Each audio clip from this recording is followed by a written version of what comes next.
নমস্কার বন্ধুরা, শেয়ার করলাম নিরামিষ ঘুগনি। ভিডিওটি আপনারা শেষ পর্যন্ত দেখবেন।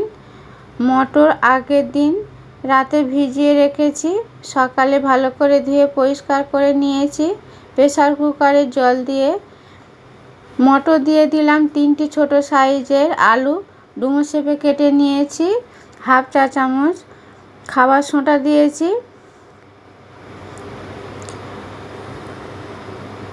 লো টু মিডিয়াম ফ্লেমে সিদ্ধ করে নেব। কড়াইতে 4 টেবিল চামচ সরষের তেল দিয়েছি, 2টো শুকনো লঙ্কা দিয়েছি, গোটা মৌরি, নারকেল কুচিয়ে দিয়েছি।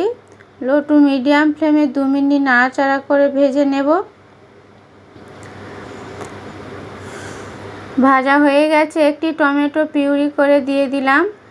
টমেটো পিউরি দিয়ে নাড়াচাড়া করে নিতে হবে। স্বাদ মতো লবণ দিলাম। মিষ্টি 1 চা চামচ দিয়েছি। ভালো করে কষিয়ে নেব। 2 মিনিট কষিয়ে নিয়েছি। মশলা থেকে তেল ছেড়ে দিয়েছে। লঙ্কার গুঁড়ো হাফ চা চামচ, হলুদ গুঁড়ো হাফ চা চামচ, জিরা ধনের গুঁড়ো 1 চা চামচ দিয়ে ভালো করে নাড়াচাড়া করে কষিয়ে নেব। সিদ্ধ করা আলু মটর জল ঝরিয়ে দিয়ে দিলাম। ভালো করে নাড়াচাড়া করে মশলা মিশিয়ে নিতে হবে। এইভাবে মিশিয়ে নিলাম। লো টু মিডিয়াম ফ্লেমে 3 মিনিট নাড়াচাড়া করে নিয়েছি। কসুরি মেথি 1 চা চামচ দিয়ে দিলাম। আপনারা ধনেপাতা কুচি দিতে পারেন। কসুরি মেথি দিয়ে নাড়াচাড়া করে মিশিয়ে নিলাম।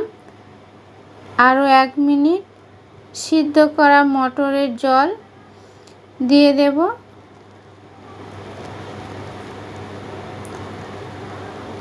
ভালো করে নাড়াচাড়া করে মিশিয়ে নিলাম। নর্মাল মেজারমেন্ট কাপের 1 কাপ আরও জল এক্সট্রা দিয়ে দিলাম।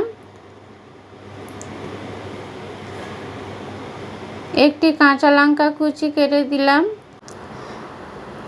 1 টেবিল চামচ ঘি দিয়ে দিলাম। 1 চা চামচ গরম মশলার গুঁড়ো দিয়ে ভালো করে নাড়াচাড়া করে মিশিয়ে নিতে হবে। লো টু মিডিয়াম ফ্লেমে 12 মিনিট রান্না করে ফুটিয়ে নিয়েছি। তৈরি হয়ে গেছে, নামিয়ে নেব। লবণ মিষ্টি একটু দেখে নেবেন। ভালো লাগলে লাইক শেয়ার কমেন্ট করবেন। পরোটার সাথে পরিবেশন করতে হবে।